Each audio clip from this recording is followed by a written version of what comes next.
close my door and then we'll get going.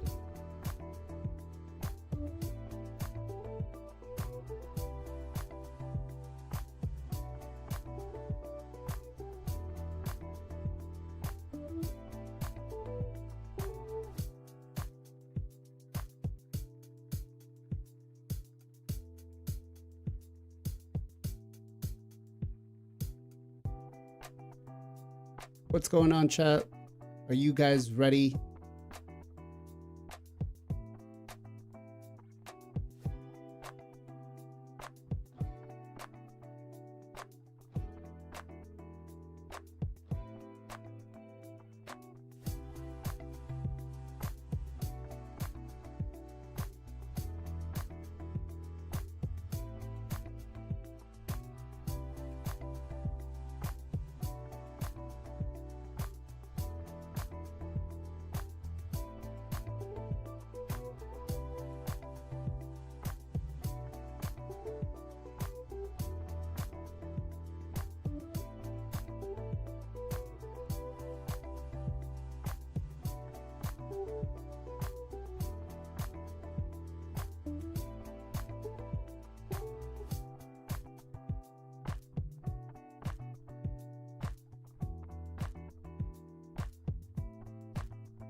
Ten, 9, 8,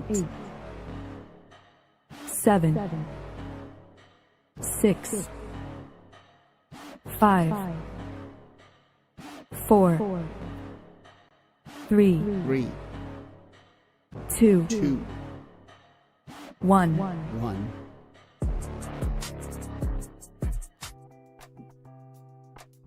What is going on, everybody? Welcome to another episode of the Knights of Teleria podcast. Thank you all for joining us on this beautiful Sunday afternoon. Hopefully, wherever you are having fun. You're enjoying yourself. It is a nice weather, and you're not getting blown out with these Black Friday packs. We got a lot of things to unpack today. We got to talk about the recent pack drama, the new Predator, and Xenomorph collab, and then we're going to touch on what we didn't fulfill last week, which was some of the quality life updates that we want to see for 2026. We all love Raid Shadow Legends. We love the game. We love spending time on it, but some of the things could be a little bit better. So to put the step right forward for next year, we're going to help Plarium and telling them what we actually want. and you, the community, is going to tell us exactly are our ideas good or bad. Because after this, I want to release an official video for Plarium saying, hey, this is what the community is voting on. So before we get too far into it, let me introduce all my co-hosts for today's podcast. In the top little red box, we've got a free-to-play content creator, Mr. Final Campachi. Ken, what's going on, brother? How are you? I'm doing well, man. Yes, I didn't purchase Predator, guys. Maybe you guys remember, like, Alien Predator. Especially Alien is, like, one of my favorite thing. I'm glad he's free. I'm also sad he's kind of, like, early mid-game. Only champion. But I wasn't expected that. I don't know about you guys, but, like, they give us, like, information. I was on the live stream. And literally they said, like, hey, guys, you guys have a 30 minute to make a video about it. I'm like, wait, what? Yeah.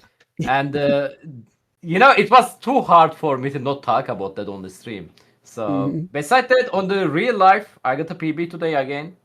58 minutes, 10 kilometers. Final drop below to the 1 hour. I'm so happy about it.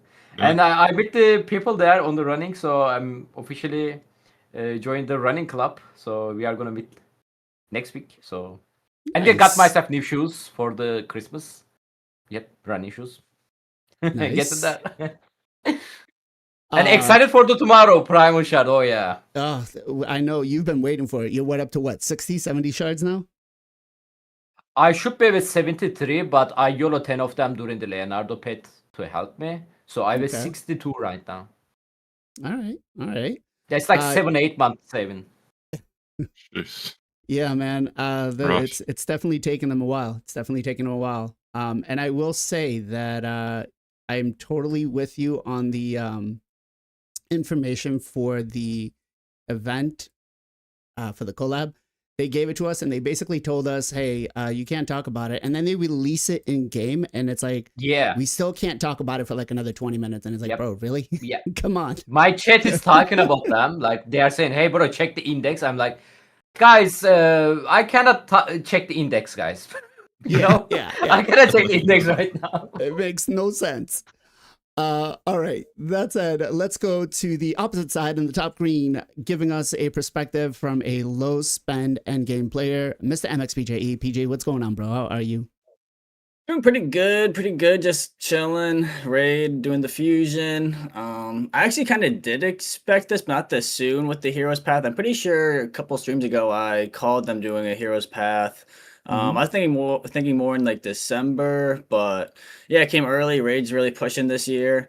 Good to see though. Good to see them with other companies, other collabs. Means that they're still popular. It means that other companies want to interact with Teleria. It means that they're interested in our player base. So I think that's all good stuff.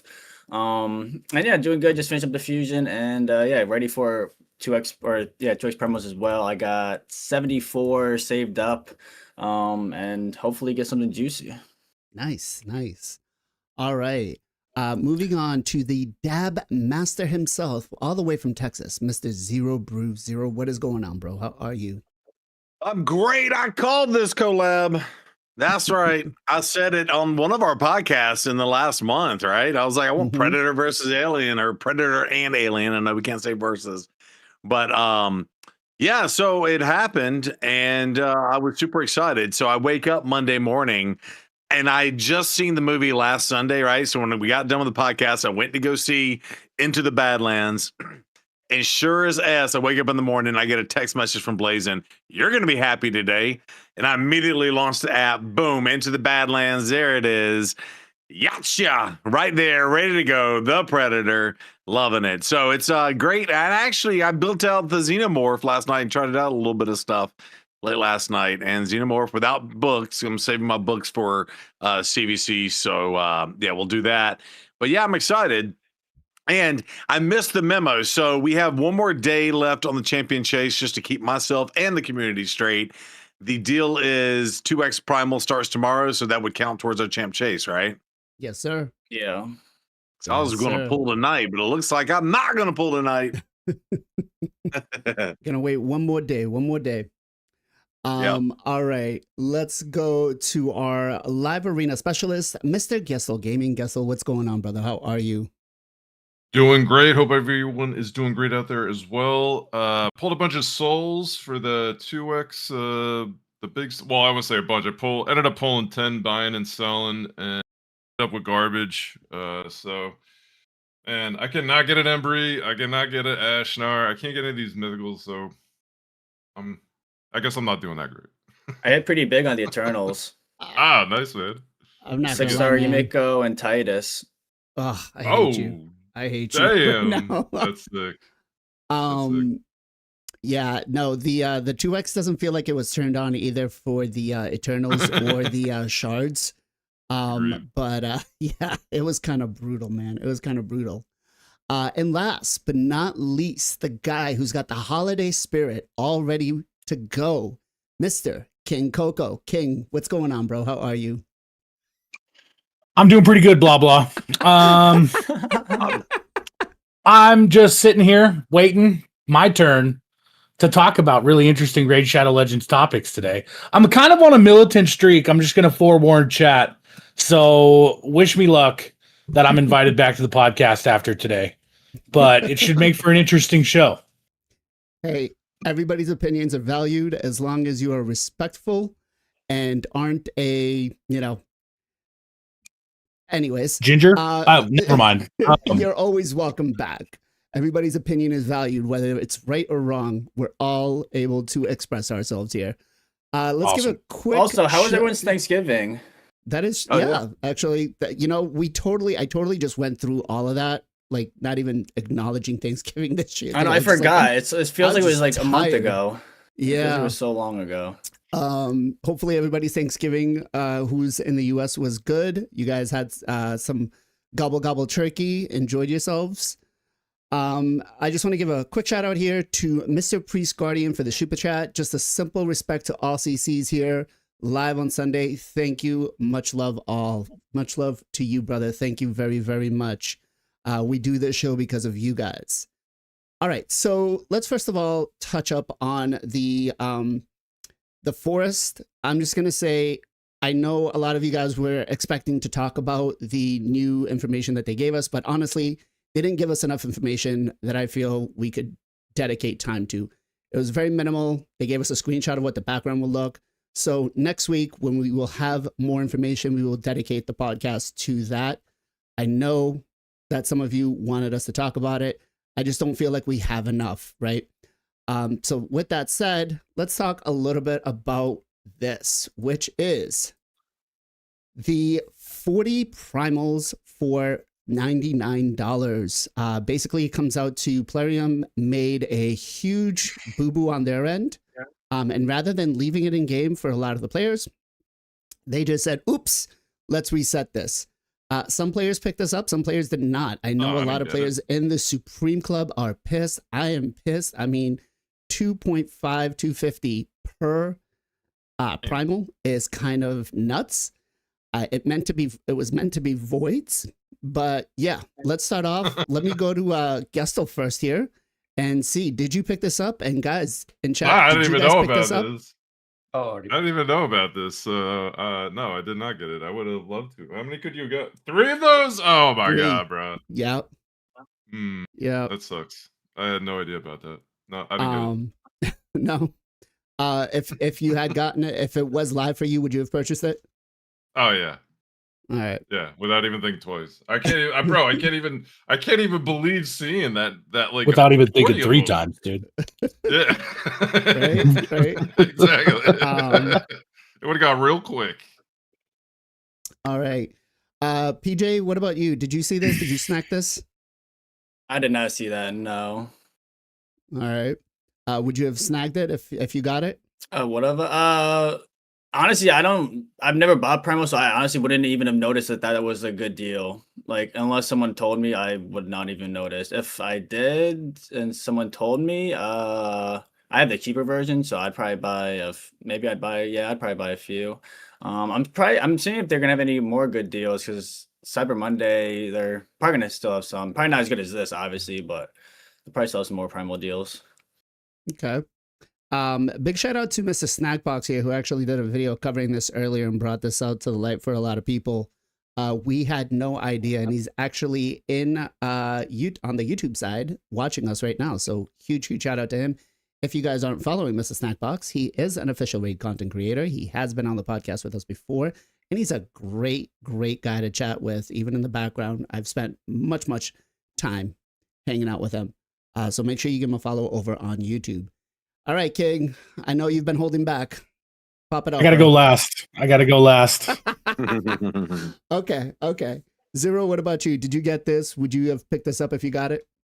Yeah, I would have definitely snagged this up if they'd given us opportunity. But considering it's in the British pound, I'm guessing that they did it at the reset and then they caught their mistake before we woke up here in the United States is going to be my guess. Yep. Yeah, probably would have jumped on it. I actually jumped on the void one that was $2 a void. I think that's always a pretty good deal as well. And I've made very little purchases this year personally, so I did jump on those, and I absolutely would have jumped on this. And I've yet to buy a primal if it wasn't part of like some sort of something else. But yeah, at $250 a pop, I think that's a no-brainer. Go for it. But I've refused to pay $5 for them. So there's your math on that. Stay strong, bro. Yeah. I can't say I've stayed strong, but yeah, I could support you in that. Ken, what about you, man?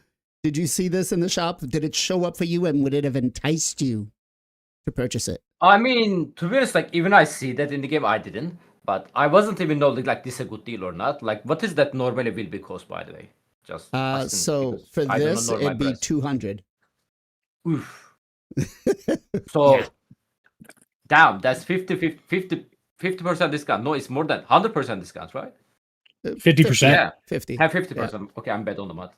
Yeah, I got some DM about that. I thought like this is like, you know, like when you spend more money, like you are getting better deal. I thought for a second like this is because of that, like why you crying, you didn't spend money. But turns out this was a bug.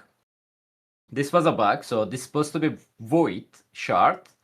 And people would see that earlier, they looks like got the primal, right? And the Polarium quickly fixed that. And there is no announcement about their side. Like literally, hey guys, some people got a super cheap primal, but nothing happened. Like they are like silent. It's like nothing happened. What I can say is that the Supreme Club has been really pissed about this, rightfully so, because some of them got it.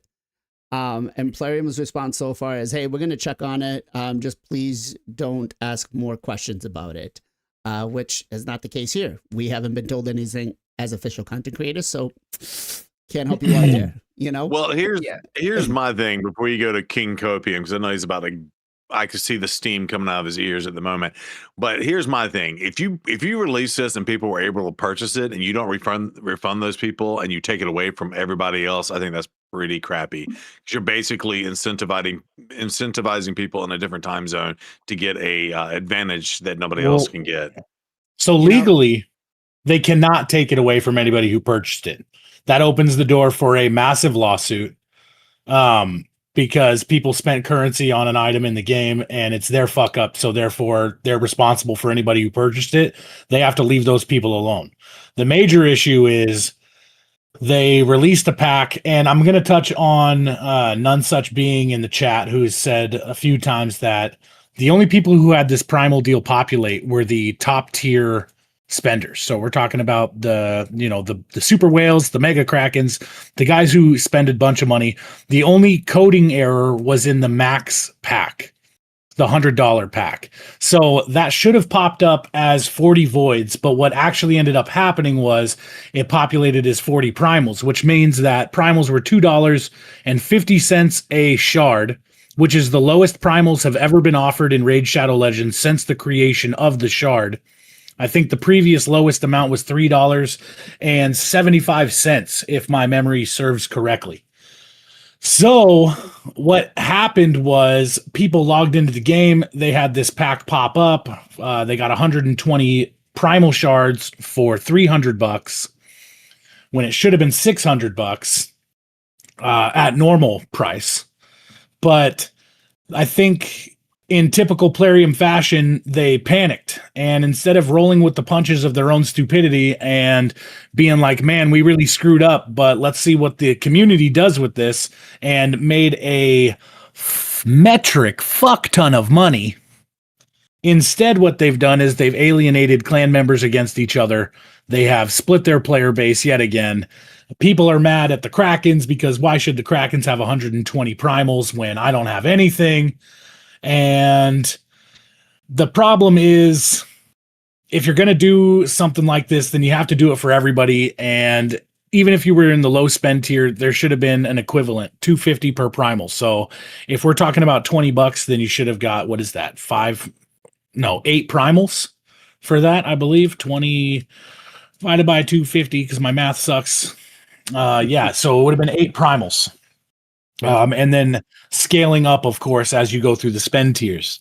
But instead, what they did was they panicked. They removed it from the shop. Some people got it, some people didn't.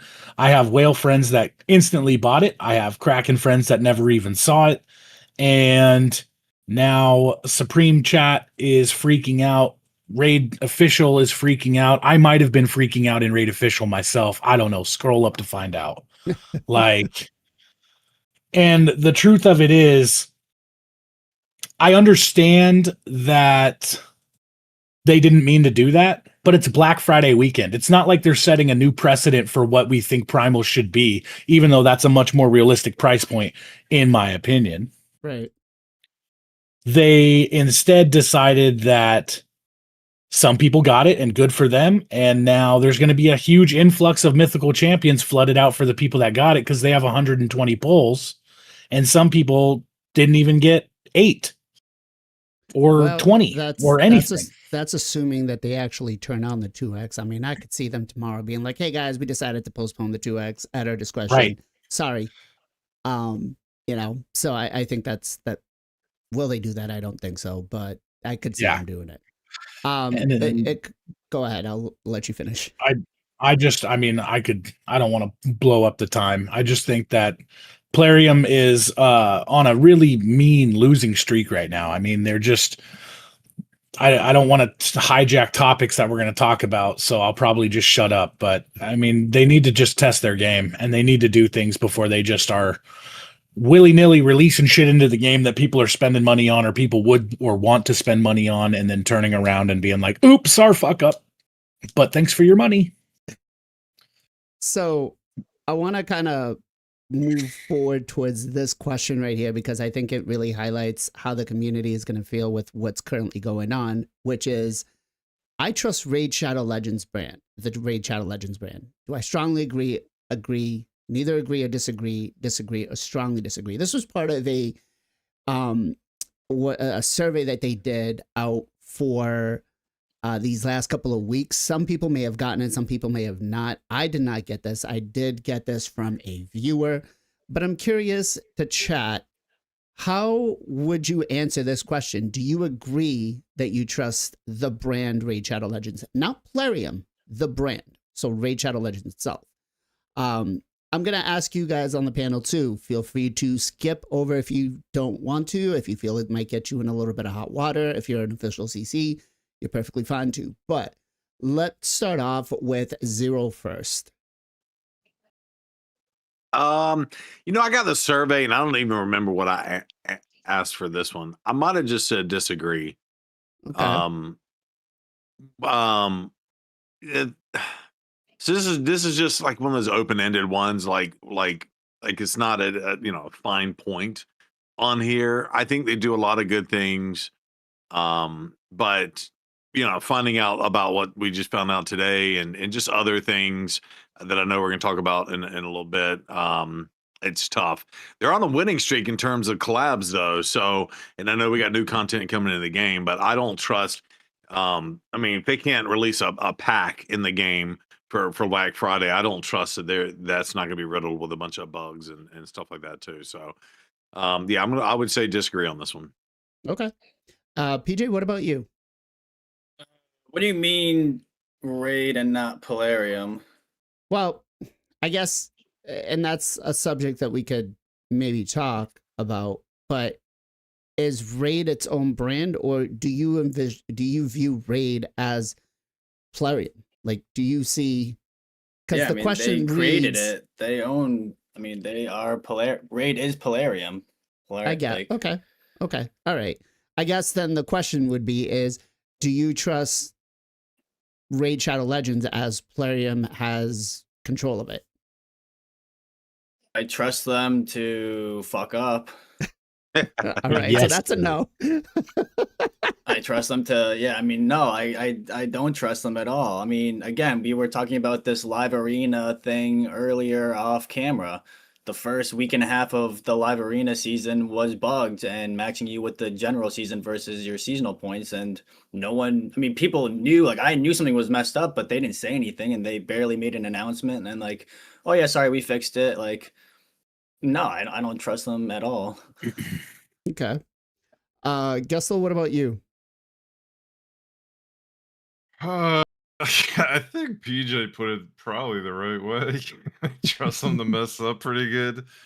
I don't think they are like malicious in any way. I don't think like this, for instance. I've worked for in a company. We've all worked in companies. Like people make mistakes. I'm sure this was just like a low-level dude made a mistake, and this is what happens, right? I don't know. I mean referring to the primal thing, right? So like stuff like that can happen. Like I'm not gonna get super bent out of shape like that. I mean, it sucks. It totally sucks, right? So like I want to say I trust them to at least be legally at least be legally sound. Do I trust them to put out a bug-free game, bug-free updates, to look out more for the customer than their wallet? Nah, I don't trust them at all for that. But I trust them to be legally sound to a point, I guess, like whatever bounds that is, I guess. So I trust them enough to give them my credit card and spend money, right? Like that amount I have the trust, but I don't have them trust to like put out a clean update every update. Okay. Like I still have my game freezes up every once in a while every time I go into Siege. That's happened forever. Yep. Forever. And like then it counts why as a is that loss, still too. happening? That Yeah. is insane. That's happened since day one of Siege. Give me a break. Right. I will say they fixed. You guys noticed that like a couple of years ago during reset, your game would freeze for like 5 minutes and you just couldn't do anything. And now reset is like it's really smooth. Like it just works. That's really nice now. Ken, what about you? Do you trust Raid Shadow Legends?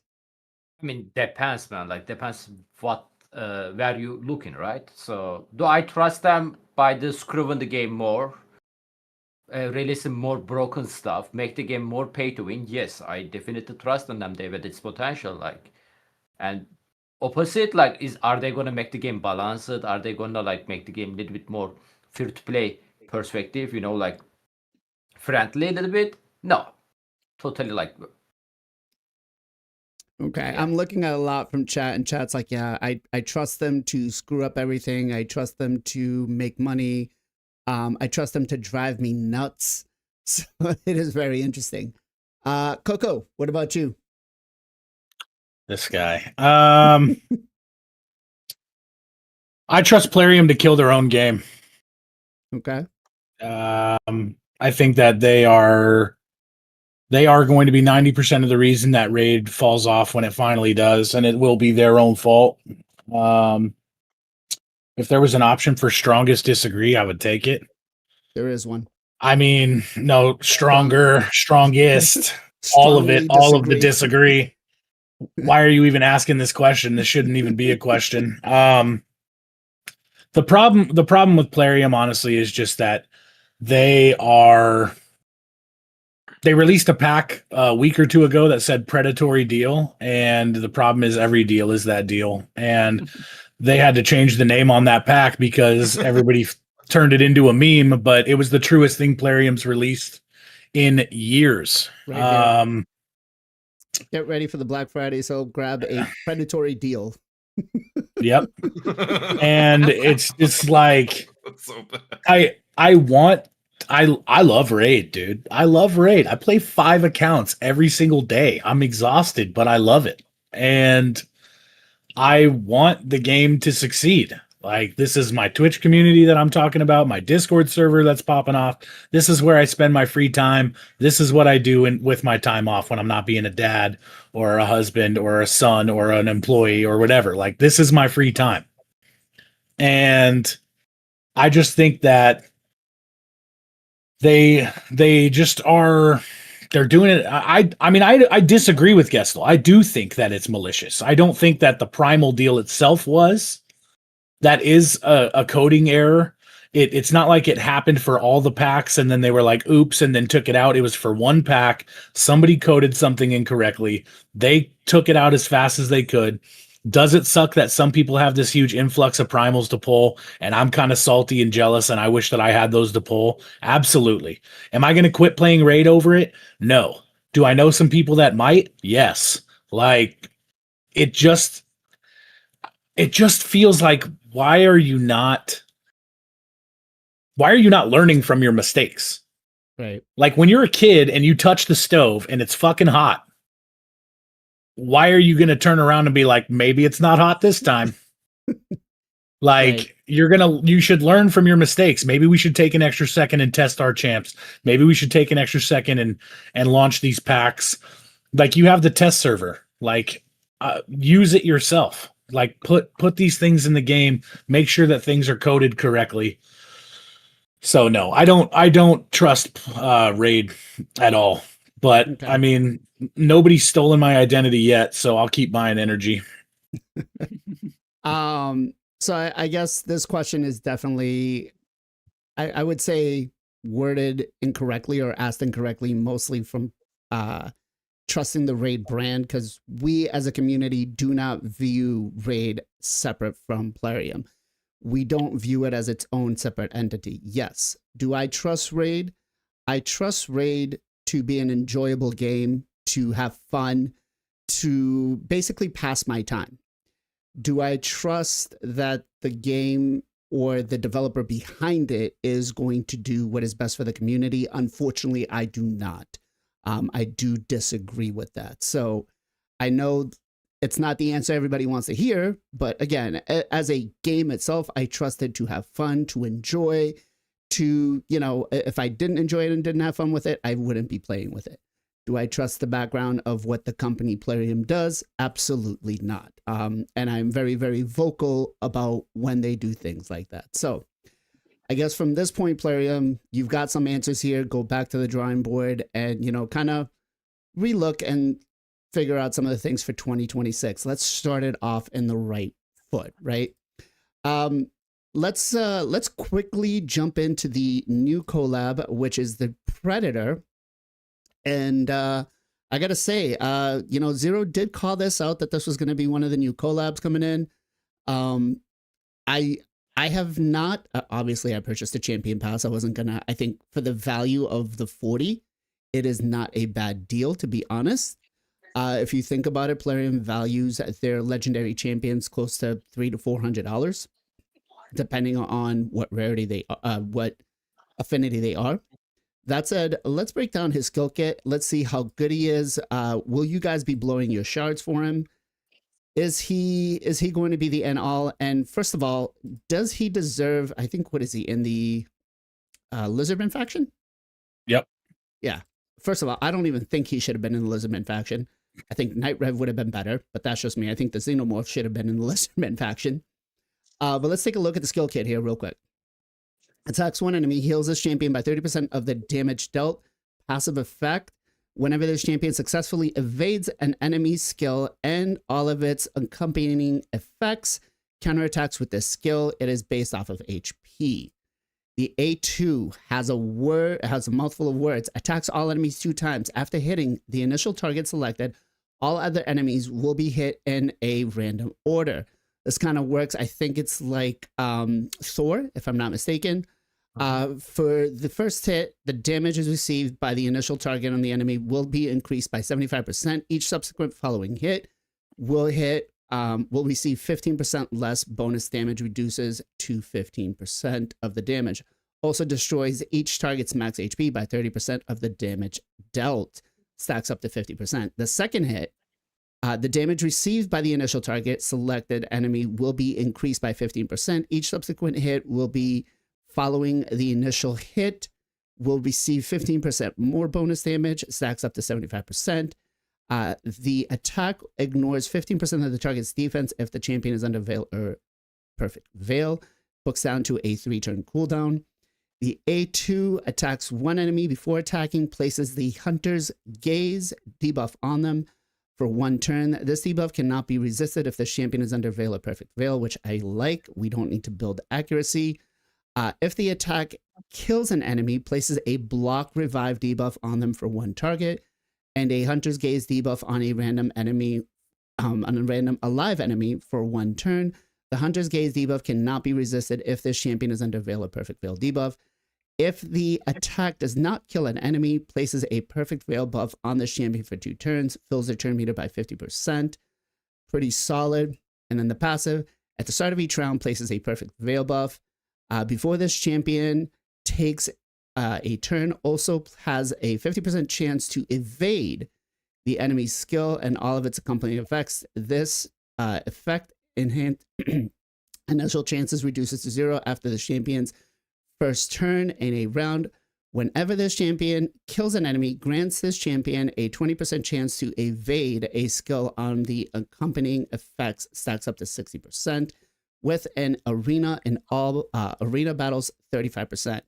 All right, so now that I've read all this out, where do you see him being used? Is he going to be somebody that is helpful for your account?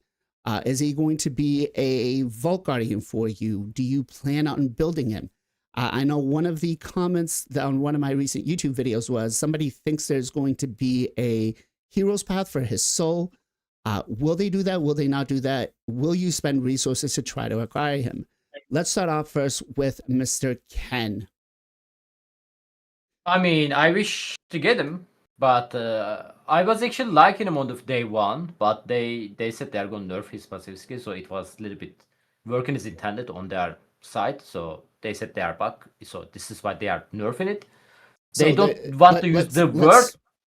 Let's not call it a nerf because it wasn't working as intended. It was broken. Because it was broken. Yeah, it wasn't working as intended. They didn't test it, so I don't want to call it a nerf. They didn't test it? Rebalance. Yes. they needed to fix it, or else they would have to, go back in and recode all of the other champions that do the same thing. So it was not tested. It's not a nerf. It is just not being prepared, right? Which again is another subject. So continue. I'm sorry. I tested him thanks to the Storm Gaming. He actually purchased it on the day 1, so we play with him a little bit. Obviously, we test him without blessing, so it's not fair to judge. And the bug version we tested, he was actually quite a good on the go second team because of the passive skill, the evade chance. It can actually help you even against lockout champion. He can also 50% chance to evade their lockout ability or etc. It's quite a cool. But when he got a turn, he either needed to finish them off or that's it. Because his the stuff he's getting from the passive skill only applied before he got a turn. So when he got a turn, he's kind of a little bit useless in my opinion. His design is amazing, skill kit animation actually super cool. But early game, mid game account obviously can help you a lot. Especially even on the end game account, Lizardman is one of the faction. Doesn't have a strong DPS champion on it, right? For the hard faction where I'm talking. Unless you have a Lazarus, Teox, which is it's not easy to get them. He can also help you on the hard faction more. But end game wise, I'm a little bit, I don't know, if you have some mythical champion, you probably don't need him. That's it. So okay.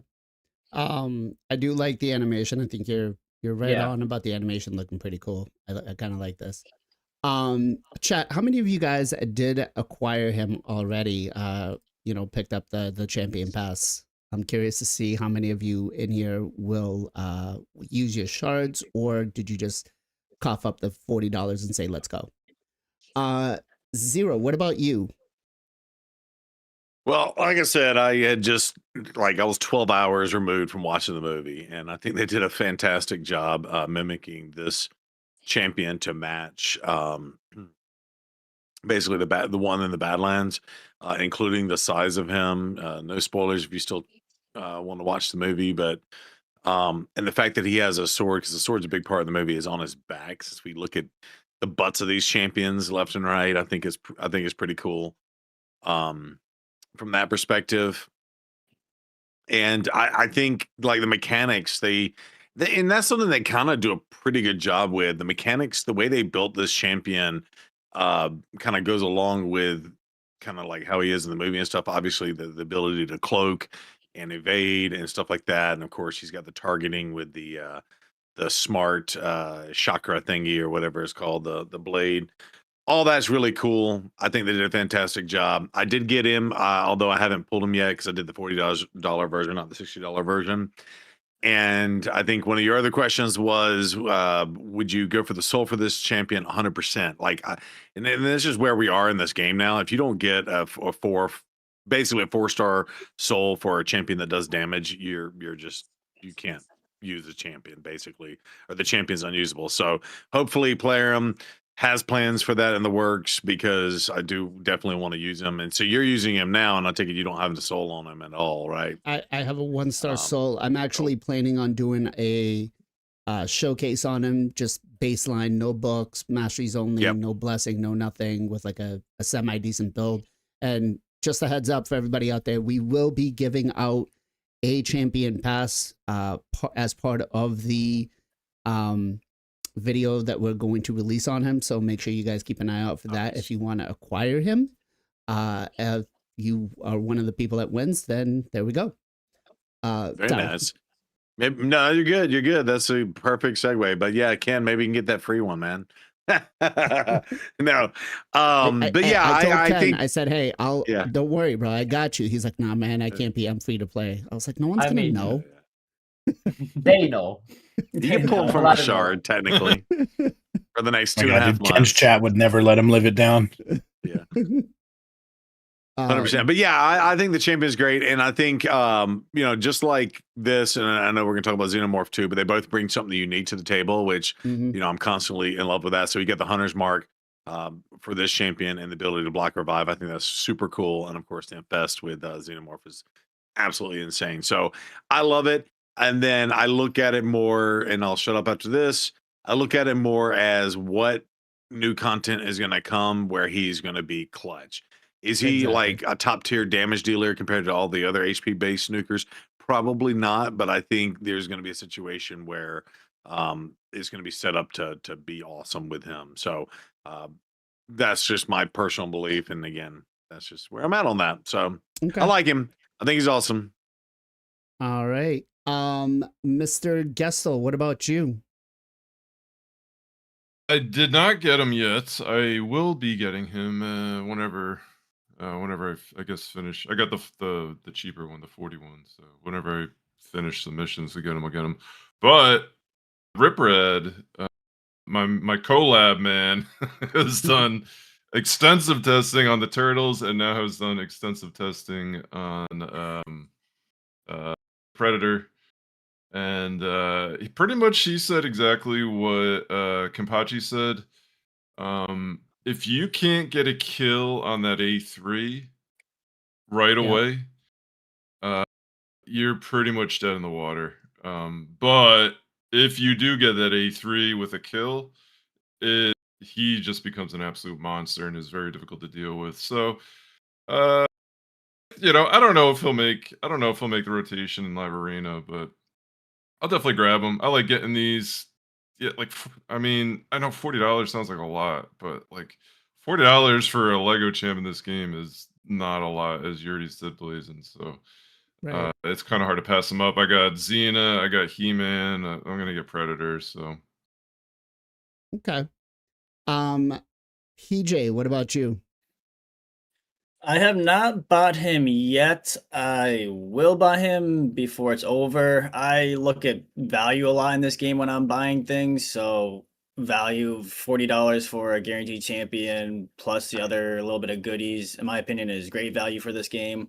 So if you're a spender, I would definitely not pull shards for this guy. I would buy him. Like if you're free to play, obviously you got to pull shards if you want him, but do not go for a 15x or a progressive if you're a spender. Just spend the $40 and like you're gonna waste so many more shards trying to pull him, and you still might not get him. So if you're a spender, just buy him. I think he's all right. I think it's good that these like hero pass champions aren't the best because they're kind of limited. People aren't guaranteed to get them if they're free to play. So I think it's good that he's all right. I do think it could be cool. I'm not sure what kind of relic they're running on him, but the Saint Xavier's tribute I think would be a really good relic on him. The wearer has a 50% chance of placing a veil on themselves for one turn at the end of their turn. The chances increase by 5%. Each 50% HP they lost, and it goes up from the 15%. So I think that could be kind of sneaky on him to get that evade up. I am kind of annoyed that they keep adding these evade champions into the game though, because evade's a really annoying mechanic.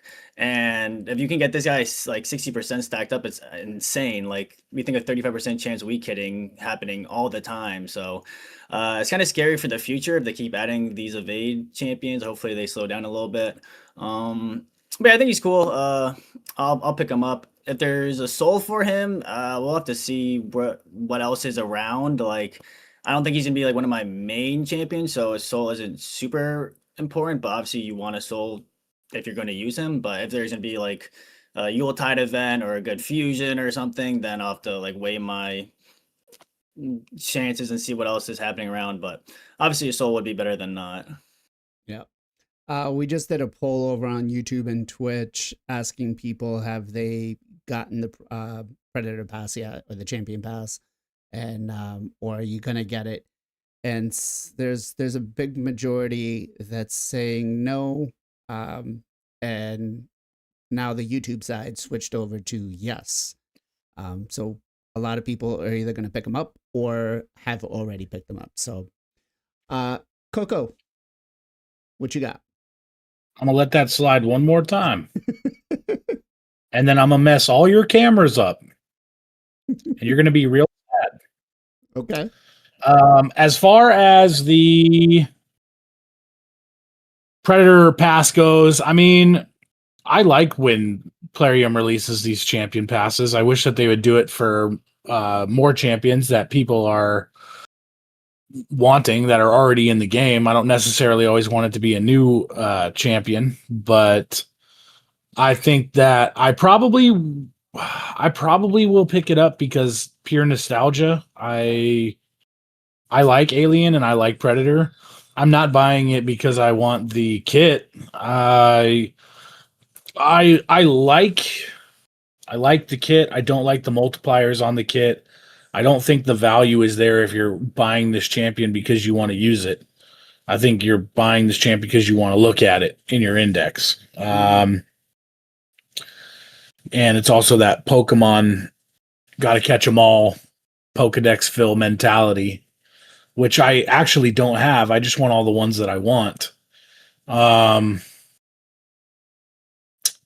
think that he looks pretty cool aesthetically. And the thing that I like about these champion passes as well is that you don't have to buy it right now, right? So this isn't like a forge pass that's like time gated and you have to complete the dailies as well as those weekly challenges or whatever to make sure that you complete it or else you lose the rewards. So you can passively get this done. And then on the last day in 3 months, you could be like, screw it. I'm gonna pick it up. And then you'll just have it. So I like the way that they do these. I wish that they would do more things in the game like this. In kind of to agree with what PJ said, I'm already sick of evade champions, and I wish that they didn't exist. It's just a super annoying mechanic, and it makes me worry about what's coming in the future. Am I just going to be fighting an army of evading predators? And I'm not really looking forward to it. But yeah, I mean, I think he's a solid champion. He has a good kit. I'm glad that Plarium's fixing his kit, because if we talked about another champion or champions that have a mechanic similar to his, we'd be talking about Marishka and Taras. And the last thing that you want is Taras hitting every single champion that hits Marishka in an ally attack fashion. Or a counter attack fashion. That would be extremely game breaking. And, you know, I have somebody that hangs out on my Discord server who's buying pretty much everything he can swipe his credit card to. I would be shocked if he hadn't bought rare books at this point. And he's super pissed off because he's new to the game and, oh, I bought this, so why are they fixing it? And, you know, they should just leave it alone. And it's like, we can't set that precedent now. Like Right. you have to keep these baselines in order, because as soon as you do it for one, you are either pissing the community off because you're not doing it for everybody before them, or are you going to do it for everybody after them, and you're just rendering more and more of your champions obsolete because they are missing pieces of kits and puzzles and blah blah blah. And I don't know if you guys have been in Arena lately, but so much shit is happening in there that I can't even keep up with who's dead and who's alive, and is nice procced and dead or nice procced and alive, and like what's happening. And it's just like, enough with this crazy kit stuff. Just make them hit hard and make them heal hard, and I'll be happy. Don't make the game more complicated than it already is. I agree. Exactly. All right. Let's talk a little bit about Xenomorph here. Now, Xenomorph, I feel like definitely should have been in the Lizardmen faction. I don't know why he's not. He is definitely not a Dark Elves. I don't know, chat. Would you guys agree or disagree on that? Let's start out with the A1. Attacks one enemy, places a 5% poison debuff for 2 turns, places 3 5% poison debuffs if the attack is critical, also places a perfect veil buff on this champion for 2 turns. We get on the A2, attacks one enemy before attacking, places a stun debuff and an infest debuff on the target for 2 turns. This is a new debuff that we have. These debuffs cannot be resisted if this champion is under a veil or perfect veil debuff. Sorry, under a perfect veil, not a veil. Places a true fear debuff on all enemies for 1 turn if this debuff cannot be resisted. If this champion is under a perfect veil, passive effect revives this champion with 50% HP and turn meter whenever an enemy under infest dies. The A3 attacks one enemy 2 times, deals 15% more damage for each poison buff or debuff on the boss or on the target. Also places a perfect veil debuff on the champion for 2 turns, and it is a 3-turn cooldown. And then the last part on his passive, whenever this champion is attacked, has a 25% chance to place a 5% poison debuff on the attacker for 2 turns. This debuff cannot be resisted or blocked if the attack is critical. If an enemy under poison debuffs placed by this champion decreases their defense by 20%, with 2 books into it. So Xenomorph, I kind of look at him as like a clan boss champion, to be quite honest. Maybe like a single target boss killer, like a long fight. Could you possibly use him in Chimera? But I think that's kind of his extent. I don't think like short burst fights like Arena are going to be useful, but maybe I'm wrong. Let's start off with Zero first. What do you think, man? Well, so first of all, I'm actually playing with them now on Doom Tower just with my poison team. So first of all, let's address Dark Elves. Yeah, I can see that, although it is a mysterious whatever. Like I can see the alien coming to the planet and the Dark Elves want to capture and utilize its thing. Plus, the poison theme fits the Dark Elves. And quite honestly, Dark Elves are one of my weakest factions in Faction Wars. And Xenomorph does synergize with other poisons. In fact, I did my my poison team with Cavlax and a couple of Kentums, and the couple of Kentums with Xenomorph is insane. And I will say that Infest is beautiful when it goes off. It just smokes other champions. So all that being said, and we just got Michelangelo 2. Infest is a spreadable debuff, right?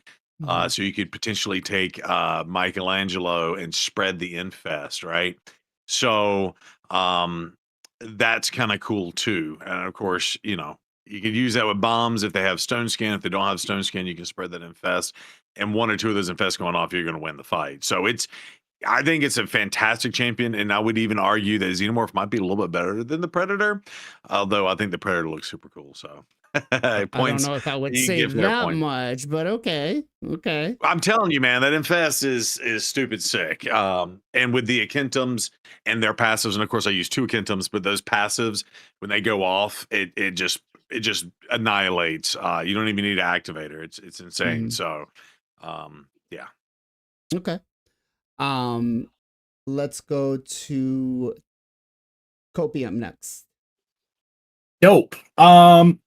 So I think that Xenomorph is actually a pretty sick looking champion. You pair him up with another poisoner, and I know that its passive only works for its own poisons applied, but poisoners typically tend to go hand in hand with each other and work out quite well together. The thing that I love the most about the alien is, although aesthetically, I don't know if I quite think that it fits into Dark Elves. Dark Elves needs some love anyway. And so I'm really happy about having a new potential damage introduced in for Faction Wars. Curse City, where you can, typically only bring in certain factions on certain stages. He's just going to be an overall welcome to those areas of the game. I don't think that he's necessarily going to become the meta or anything like that, but Infest is a crazy debuff. I mean, I'm just going to kind of quickly paraphrase it, but when an enemy dies with the Infest, it deals pure damage. So it can't crit or anything like that, but it does pure damage equal to 50% of the enemy's max HP who died under the debuff. And it is capped on bosses at 10%, kind of like an enemy max HP champion. But the damage is there, and it's up for grabs. It can't be weak. It can't be crit. It just is what it is. And if we can do anything that eliminates even a potential 3% in this game, for me, it's a welcome addition to the game. And I love poisoners. I'm glad that poisoners have started to take back the game with Arachne Elixir. I think he's a perfect candidate for it to do some extra damage. And yeah, I'm looking forward to building him and using him. So my Dark Elves could use some love. And just to add to that, you obviously do the Infest, which is great, but the fact that he lands a 2-turn stun on the champion, you basically take someone out of the fight and they're sitting duck too. I think that's also underrated. And it does that before he does damage to them. So he'll do that, then do damage, and if it kills them, Infest blows up. So that stun is amazing too. Okay. Sorry, Ken, what do you think? You gonna be building this guy out? It's fun. I'm a Xenomorph fan. Like, I love Alien series, man. Alien Blade Runner is like one of my favorite universe. Actually, I think they are in the same universe too. People are saying that, but unfortunately, I don't think this champion has an end game viable. I'm disagree with the Zero and the King Copium. Yes, they said Infest is great against the high HP, like especially like hard faction war, right? Maybe the upcoming content for what was that? Forest Camp. Yep. Grim Forest. Grim Forest, sorry. Something like that. I loved it. Like, can be cool, but it still not change the fact you still need to kill target under Infest debuff to spread it, which is against the boss. I mean, after you kill the boss, like, who care about the Infest, right? Unless the boss has a multiple minion, which is, they said multiple new boss coming for the new Grim Forest content. So if there is like spider kind of boss, with lots of minion, which is, we already see Xenomorph is great for the hard spider as well. That can be nice, but very niche usage in my opinion. I feel like it's very hard to make a team about this champion. Like, especially like the Zero is talking about it. We also discussed it on the stream a couple of times. Michelangelo have a spread ability, you can spread it, and we end up to come to the one sentence like, you guys talking about like bringing lots of champion to able to kill the enemies, right? Well, just build a seer comp, for example. Like, if you are early mid game, if you want to clear the wave, because you're talking about bringing him, you need to make him crit cap, you need to make him hit hard, you need to give him enough accuracy. I think his fail is not going to be there whenever he got a turn. I could be wrong too. And you need a cooldown reset champion. You need a Michelangelo to spread the debuff. You still need a decrease defense champion before going for him, because you still need to kill the target under Infest debuff. Yeah. And after you do that, you need to reset your cooldown and you need to repeat it again on the second wave. I feel like comps like Seer, if obviously you have an option for rest of the champion gonna be a little bit easier. But early game, mid game, like bro, like if you start the game right now, after you see this collaboration, you don't even need to choose the KL as a starter. Choose whatever you want because this is gonna be carry on the Columbus, Dragon, Spider, everywhere. Like Yep. he's very great poison champion. Okay. PJ, what about you? Are you going to be building a mode? Are you going to put your resources in them?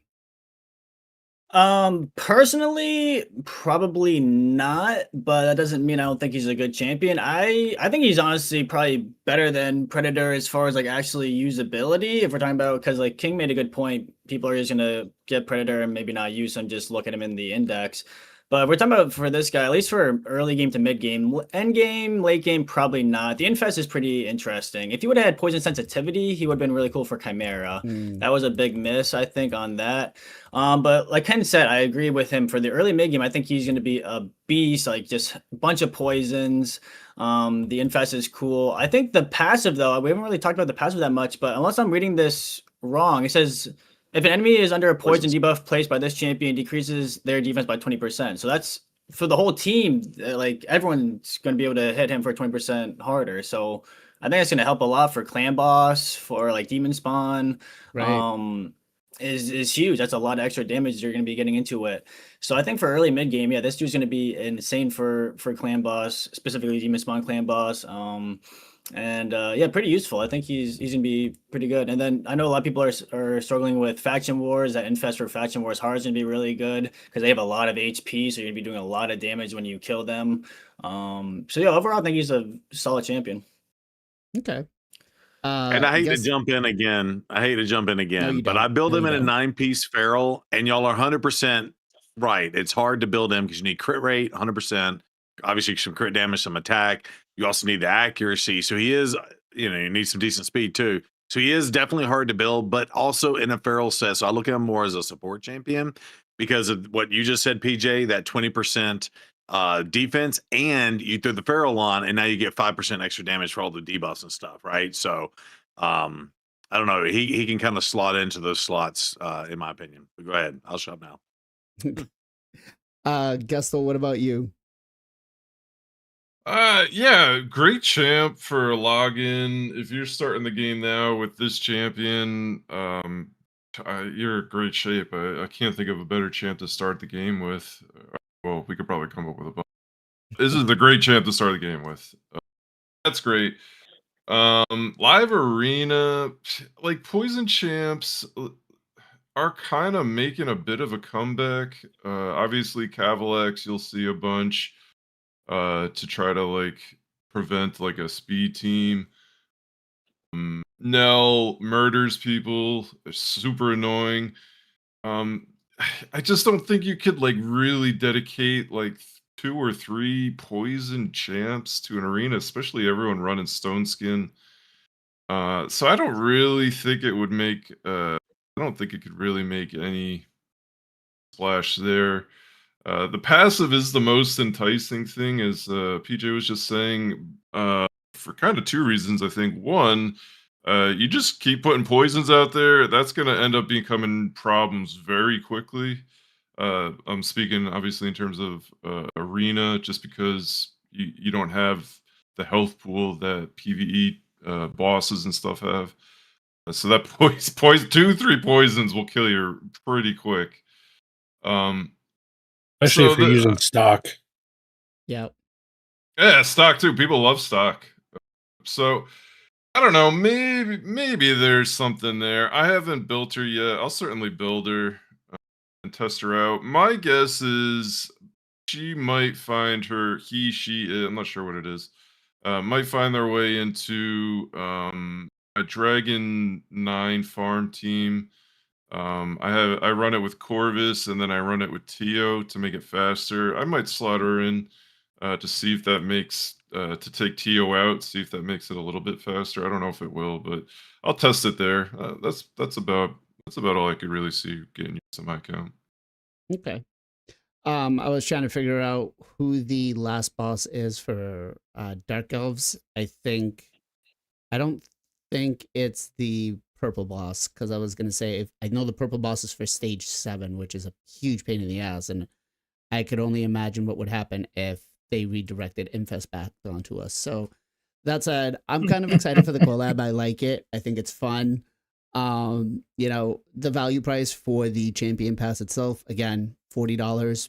I mean, it's a no-brainer if you're a spender.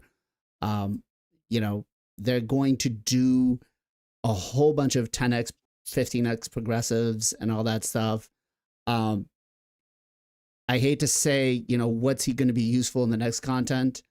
But what I will say is champions that we've gotten in the past, like He-Man and Xena, where do they kind of stand now, right? I know He-Man is one of the champions that's used somewhat right now in Live Arena. But when was the last time you saw a Xena, right? So before you go... Ping Chai. Yeah. That's He true. loves but- Xena. Pogo loves again. Xena, dude. But Pogo, If they use Sippy, he's using her. Pogo also like used Geomancer for Live Arena, so he's just using. And he was getting Effectively. wins, dude. He Effectively, yeah. He was, but he's using champions that he wants to have fun with. If you're thinking about resources heavy and what you're gonna use, that's kind of one of the things that you need to pay attention to, right? Or that you should take into account. Let's take a second here and acknowledge a couple of super chats and some subscribers. Mr. I Am Roblox giving us a subscribe over on Twitch. Thank you very much, brother. I appreciate you. We got Priest Guardian here who gave us a couple of super chats. I asked in the Supreme Club about the shop pricing and I told them the truth.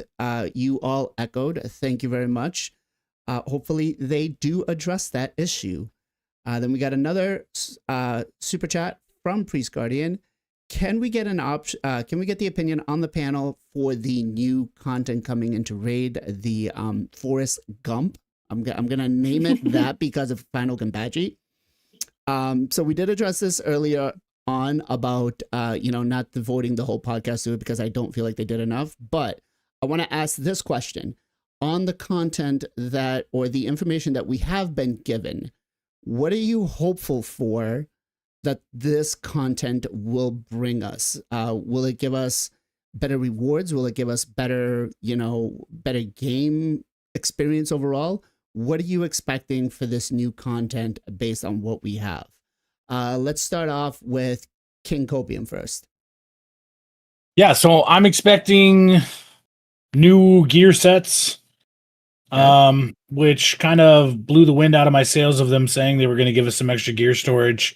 It's going to be taken up by new sets in my personal opinion, instead of just being overall storage increase. So we're gonna kind of still feel the same lock up with that. And then I'm just hoping for some excitement that is, how do I say this? I want it to be engaging, but I want it to not be super time consuming, and I really don't want it to cost energy. I like So what they're it's doing not- when they're we can 100% confirm that it's not going to cost energy. It's got its own separate resource. All right, awesome. I didn't know if it was going to be like an Iron Twins where it was like a dual currency type thing. Nope. So I'm really glad to hear that actually. So yeah, I mean, I'm looking forward to new content in the game. If they're making new content, that means that they expect the game to continue to thrive and be alive. And as long as they fix those other things that I'm not going to long-winded talk about again, then we should be in pretty good shape. Okay. Let's go to Ken next. Ken, what do you think? Sorry, what was the question? He's like, bro, I'm No, out no, here being I heard Forrest that, but I Gump. just yeah. New content, reward. Yeah. I already prepare my answer. I'm expecting very hard content. I'm thinking like hard faction war, a QOL, or maybe even further actually hard content with 5-star rare gear. That's what I'm expecting. Well, Okay. I mean, Raid is like a box of chocolates. You never know what you're going to get. That's But not you true. do You know. know what you're gonna get with Yeah. Raid. By the beside that, I'm expecting a new mythical champion as a reward, final reward. I think we are Ooh, going to okay. collect the star again. So I hope that's going to be good. Not like Faction War one. And beside that, 9-piece set like the King Copium set. And anything else? Yeah, new relic category for this content. They Ooh, kinda that'd be teased cool. that. Yeah. They are definitely gonna do that. Like they even put the really picture actually they share with us. But yeah, it's gonna be annoying and hard and time consuming. Okay. PJ, what about you? This is just what we think the rewards are going to be. What are you expecting with the new content? Based on what we've gotten so far? Yeah, expecting it to be kind of a little bit like we've seen in the game, but also a little bit different from what they said. Like, I think it's cool how they said there's gonna be like treasures, like treasure areas or like boons you have to explore, and they can help you throughout. So maybe that'll give a little bit of an advantage to people that don't have the best accounts, to where they can still help beat the content if you don't have all the mythicals. Like you can use these to increase your stats, stuff like that. I think it's kind of cool, a little bit different in the game. As far as rewards, yeah, I think they're gonna add. I think mythical champion, like Ken said, is gonna be a reward for that. Probably would expect new gear sets, which is a little bittersweet because, as we know, that's one of the biggest issues in the game is the inventory monster. So that's gonna be a little scary, but yeah, new gear sets. Relics, I didn't even think about that, but yeah, that sounds like it'd be makes sense. Hopefully, I probably not, but like some primals, stuff like that. Basalts would be nice.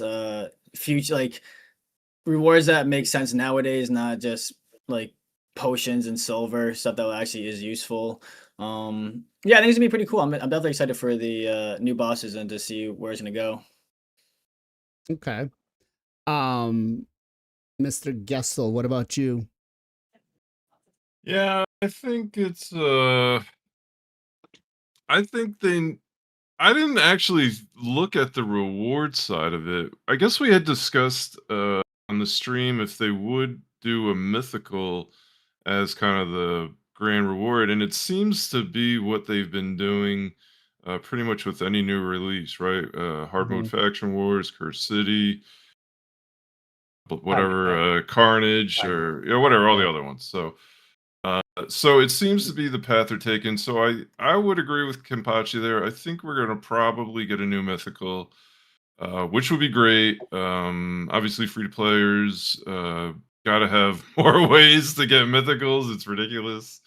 The Kenpachi's only got 70, or would have had 70, has 62, and what do you say, 7-8 months of saving. So it'd be a good way to get another one. I think that's nice.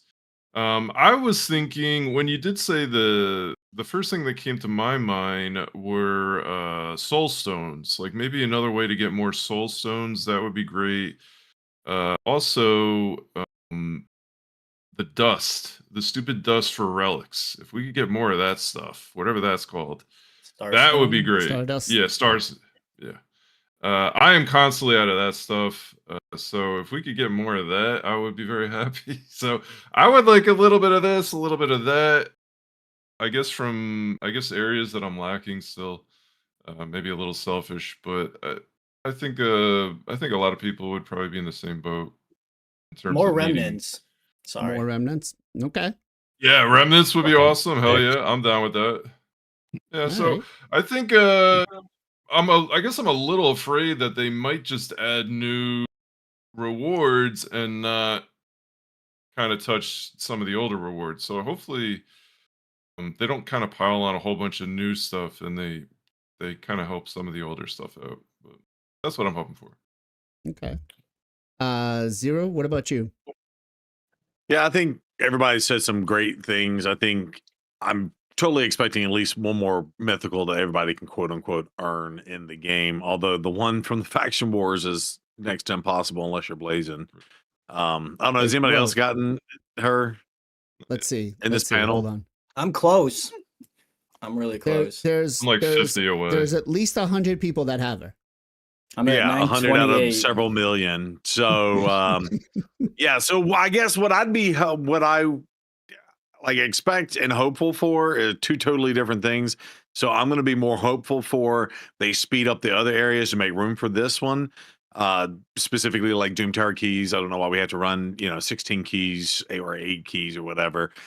If you could beat the stupid boss once, you should just be able to beat it 8 times and get your 8 times reward for that. I think that would be huge. And then yeah, I'm ready for them to start adding some areas of the game that can be used for the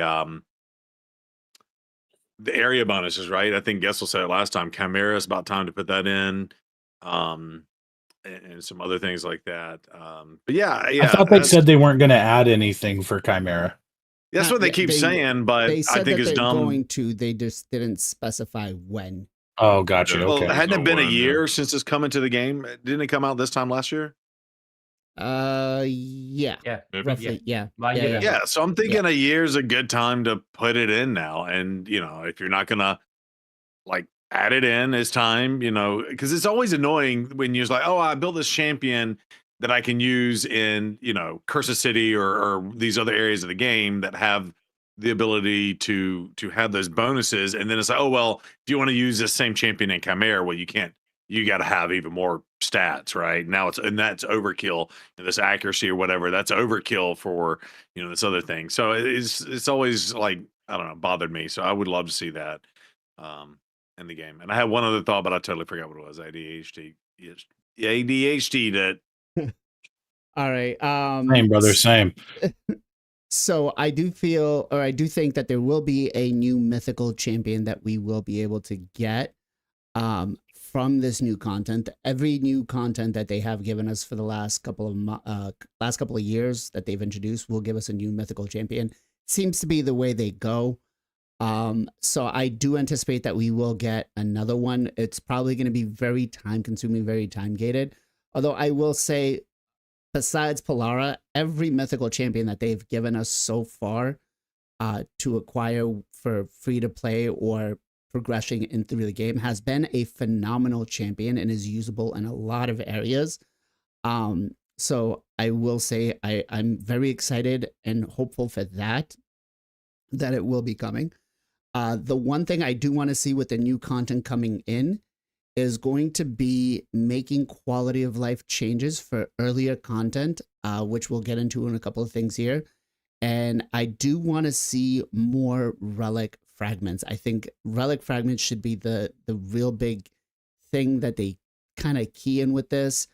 And then the only other thing I would really love to see is I think it was someone in chat said, I would love to see more mythical books and legendary books being part of the rewards for this content, because with the mythical champions that they're giving us and all these new legendary fusions and stuff that we get, we do not get enough to book them. I mean, how many of you guys are sitting on champions that are unbooked, that are legendary or mythicals, that are going to get it, that are, you're looking to build up? That said, the new content, what we can expect from it, from what they've given us, is basically going to be a version of Centranos, from what it sounds like and what we were able to kind of figure out in content creator chat. And it's going to be pretty much blocked off, and you're going to have to kind of explore the map, right? But it won't, like Centranos, where there's only one place to get into Soulcross. From what they've told us is that we are going to be able to get into it from multiple areas, right? So that's the nice part about it. We are going to be getting 7 new bosses, so it kind of just feels like it's going to be more Centranos 2.0 with new bosses. Like, we won't get rinse and repeat bosses. So speaking about quality of life changes, now in 2026, we want a lot of things to change. And I want to hear from chat some of the ideas that we have here, because we've been discussing this in the background for the last week, on things that would be implemented in, that the community wants, that the community needs to enjoy Raid Shadow Legends, right? Maybe build that trust between the player base and Plarium. This could be a right step forward. And the first thing I want to start with was a suggestion that was brought up to us by NSD. No, wasn't NSD Undead. It was Mr. Help me out here, guys. Who was it that said it in chat? The Cursed One, which was to auto clear Doom Tower if you've just already done it. If you've already beaten the stage, as long as your champions are geared, just auto clear the keys, just like they do with Hydra, right? Don't even just kind of go through, collect the rewards. On chat, would you guys support something like this? Yes or no? Let me start off with Ken first. Is this a yes or a no for you? I mean, massive yes, since they are going to release a new content, and we can assuming this gonna be time consuming, like this kind of like outdated content for most of us and game player. Like if you beat that, like one rotation, like they can also place like 3-star condition there, so you can unlock the full clear option, just one click, and or just one click spend your all 10 golden key right away. Yep. So Okay. King, what about you? Yeah, I mean, 100% it's time for it to just be auto 10, all 10 floors, all 10 keys. I would love it if they would just make it so the rotation comes out and boom, we can zip through it. But that's a little too much to ask out of Plarium. And I don't want to discuss the ones that they've already told us that are coming on their way.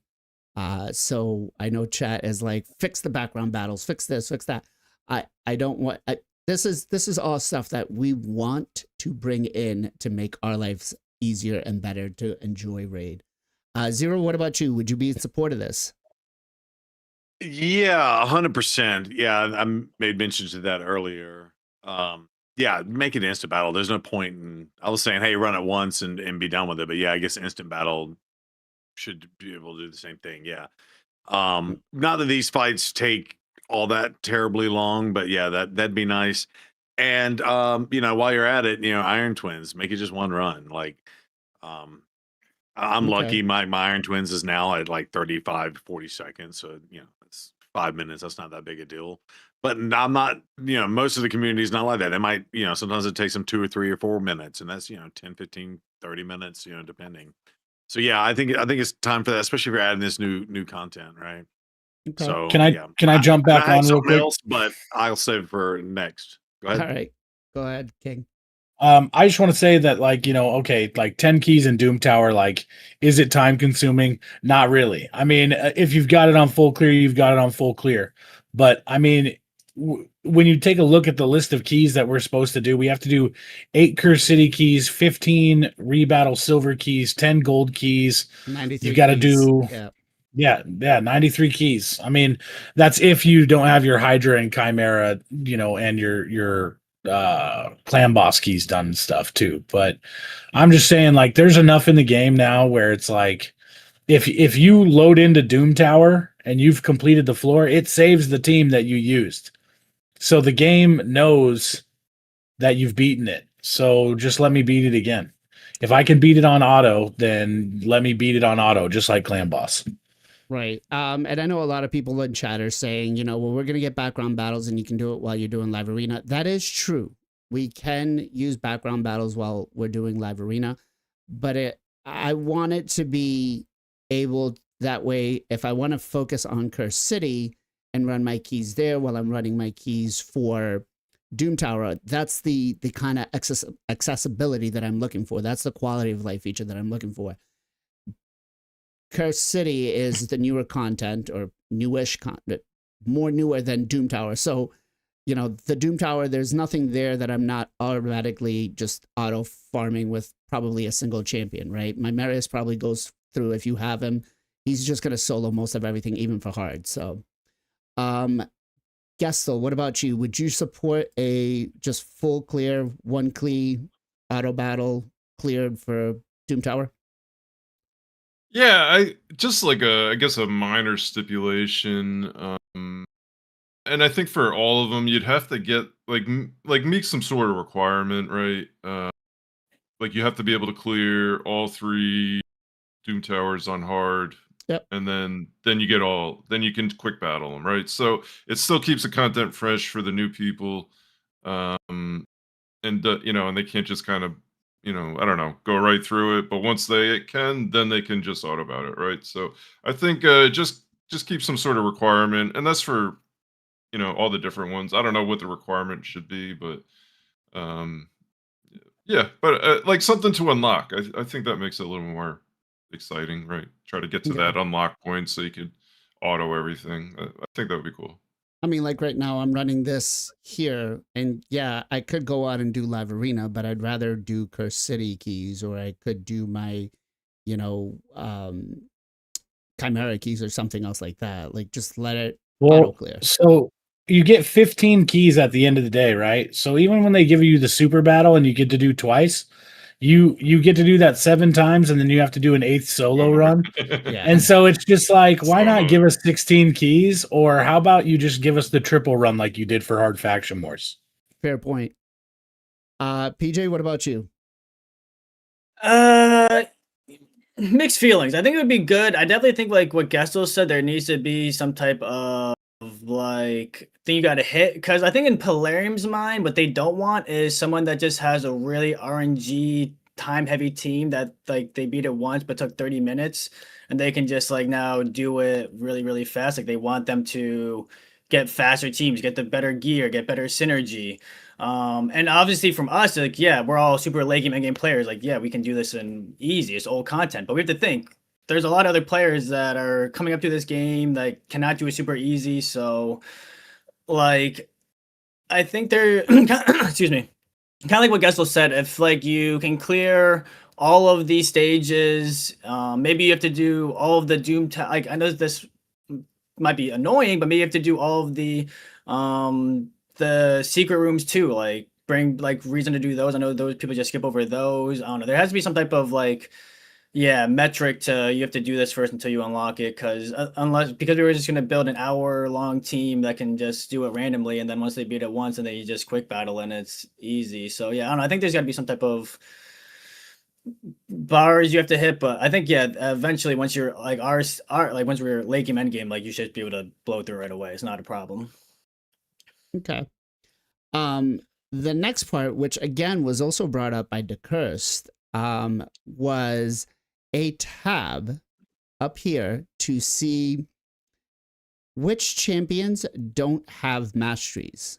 Because you get that really annoying quest that says, hey, build out a mastery on this particular champion or anything like that. And yes, we could go out through a third-party software like the Hell Hades Optimizer, but would you want to see something like that in game? Would you support this being a feature in 2026 for you to have? I'm going to start off with PJ too. Yeah, sure. Good quality of life, be able to see what champions you don't have mastered, or sometimes you start masteries and you get someone better, so then you start mastering the better person, then you forget that you haven't finished the mastery for the other people. So yeah, good quality of life. See who you don't have fully mastered. Nothing wrong with that. Okay. Chad, I'm curious, what about you? Would you want a separate tab showing? Because you get all these red dots saying, you know, you don't have this on them or you don't have this on them or whatever. I know not everybody's excited about a red dot, but Gestel, what about you? Yeah, I was gonna kind of make a more general point to this. I would like something in the avatar that shows if something's missing, like if you're missing gear or if you're missing masteries or something like that. I think that would be a little more helpful. It doesn't necessarily have to be like everywhere, but like if you're about to go into a dungeon and maybe it would there'd be a little like in Watcher of Realms, there's like a broken armor symbol in like the bottom corner of the avatar, letting you know there's no gear on that champ. Like something like that, I think would be really helpful. Like not all the time, right? Not all the time, but when you're about to enter something, it'd be like, hey, you don't have this or you don't have that. I think that would be nice. Okay. Zero, what about you?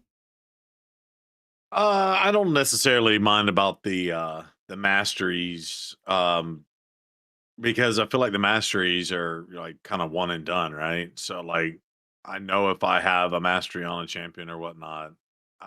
I mean, I get it. I'm more worried about what Gessel said about the gear. The gear is a major issue now, that they've Okay. offered, us to have free gearing, but we'll move on to that one at the end, I guess. All right, King, what about you?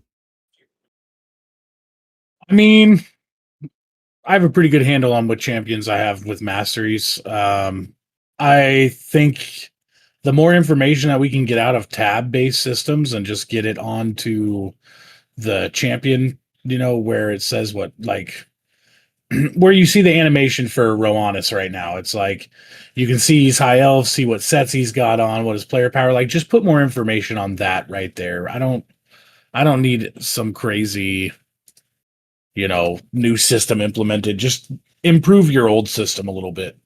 Okay. Ken, is that something you would want to see? I mean, sure, I don't mind. It's make the game better. So I feel like game has a like more problem than this, but yeah, sure, I take it. Okay.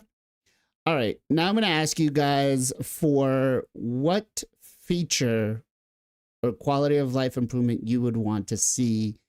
And I know I'm going to try to have not long-winded answers, but if we can get short and sweet, that would be great.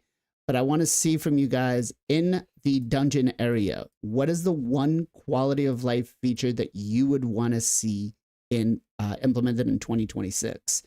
Let me start off with MXPJE. Okay, so this is for all PvE. I guess it can include All dungeons. dungeons. Okay, well, this includes dungeons. Remove 3%. Okay. All right. Chat, what do you guys think? Would you vote a yes or a no on the removing 3%? Gestel, what about you? Would I vote yes or no on the 3%? No. What would your suggestion be?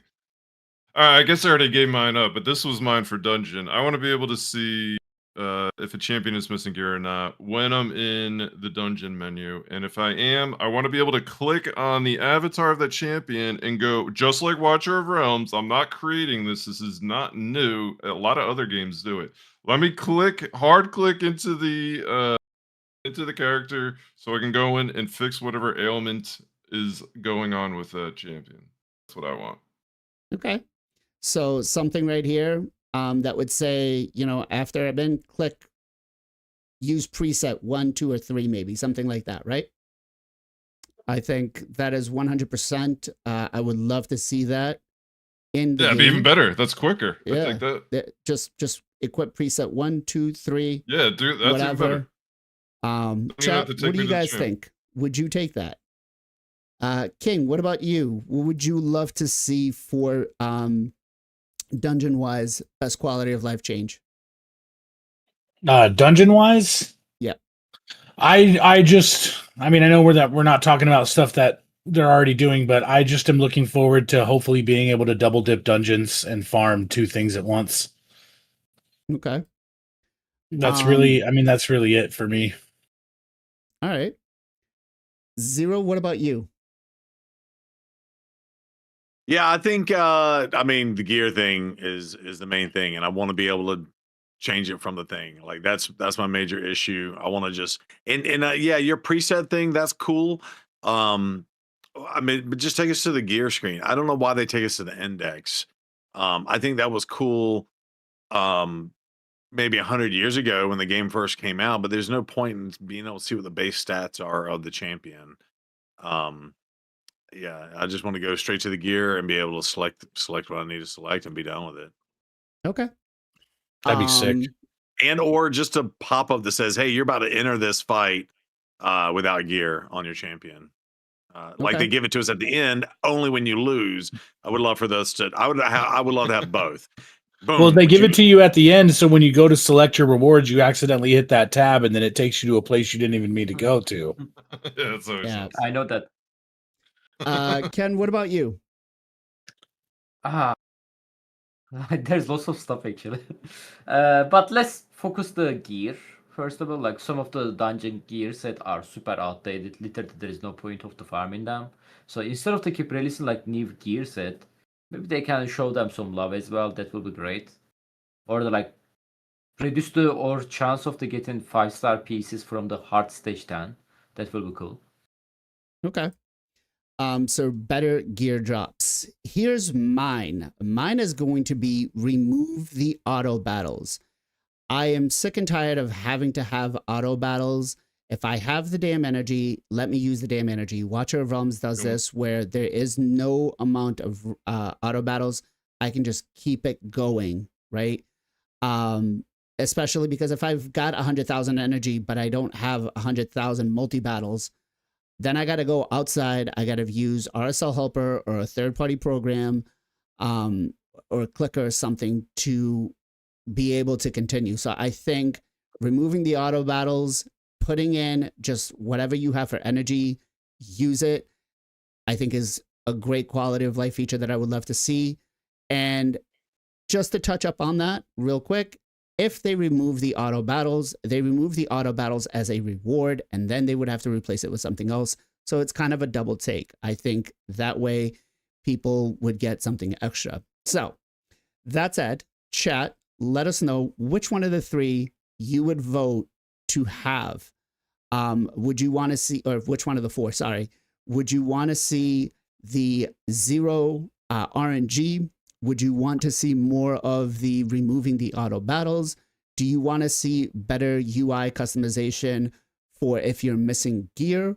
Or is it Mr. Final Compatches where they should buff some of these sets? I think I pretty much touch up on all three. I'm curious to hear where you guys feel would be the best quality of life feature for dungeon wise. All right, faction wars. This is going to be a hot topic for a lot of people. I'm going to start off with PJ first. PJ, what do you think is the biggest quality of life feature that should come in 2026? Whole rework.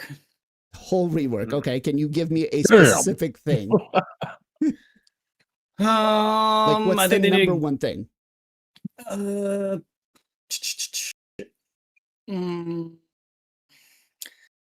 The champion combinations they use are very toxic and annoying, and waves. I think they need to go in and adjust some of them, like especially with like the unities.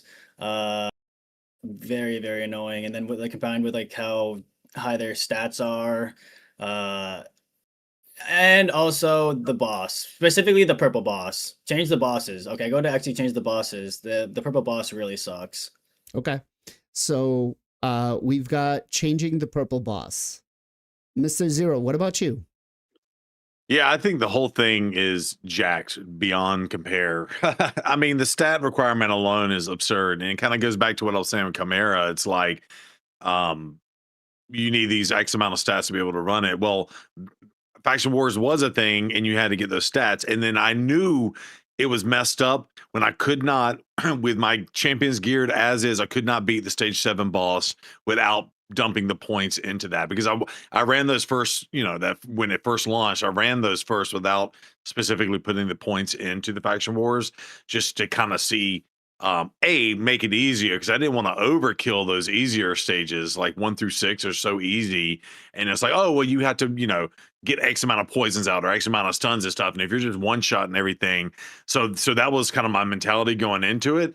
But then when I realized I couldn't even beat a boss without the stats, and now, especially on some of the factions that I'm weaker on, Dark Elves, man, and High Elves, they're so weak, and to get the stats to be able to pull that off is just insane. So they need to lower the stats completely, and yeah, I think there are some tweaks that are needed. And by the way, fun fact, all these damn champions that are buffing, it's great that they're buffing these champions, but the ones they're picking are the ones in Faction Wars, right? It's Opadine, it's Raglan, it's there, I mean, so many of the ones that are in this, and now the waves that I could at least clear those higher levels, and then like these buffs are actually making those champions where it's not I'm getting killed with the same teams I used 2 or 3 months ago with these buff champions, which I'm for the buff champions to use them, but I do think that that's also absurd. So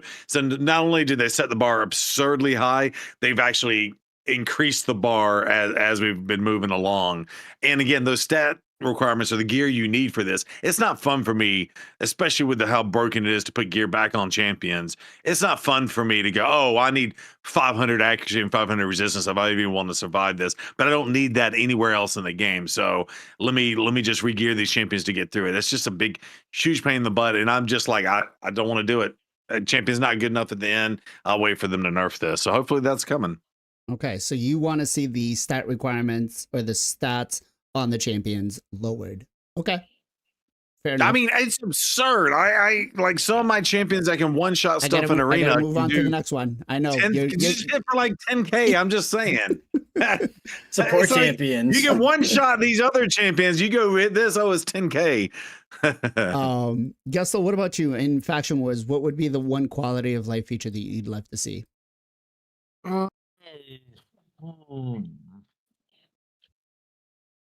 I honestly don't. I want to beat it before they nerf it. I remember when they nerfed it last time, the first Faction Wars, and they kind of announced it, right? I think they gave us like a couple weeks heads up or something. I remember grinding, so I'm like, oh, I want to beat it before they nerf it. So I don't think I'm really looking for them to kind of make it easier for me. I'd like to be able to get through it, kind of with how my account is. So I guess on the quality of life side, Action Wars. Oh man, I don't know. I don't really have anything I want them to change. I guess I think they're gonna have to make it easier because it is absurd. Was there you said there was 100 people it showed, so I'm sure there's more than that. Just people don't review it, but there's probably only 2 or 3 people in my stream that have beaten it. Okay. That I can think of. So I don't know if they have to nerf it. I just don't want them to do it before I beat it. Okay. King, what about you? I'm tired of getting green glyphs out of hard Faction Wars that I can get from normal Faction Wars. Why are you implementing new glyphs to the game and then giving me the same crap that I was getting before? Like, I'm not somebody who's running for Polara because I think she's a dog shit mythic, and so I feel no need to push myself so I can say, "Woo, look at me, I'm special." So when they make her more viable, I'll give a shit and I'll get her if I want to. But I am pushing for glyphs, and I'm tired of getting commons. So Okay. fuck those things, dude. Okay. So no common glyphs. Ken, what about you?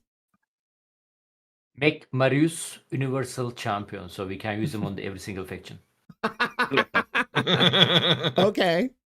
Like okay. So Marius is going to be a universal champion.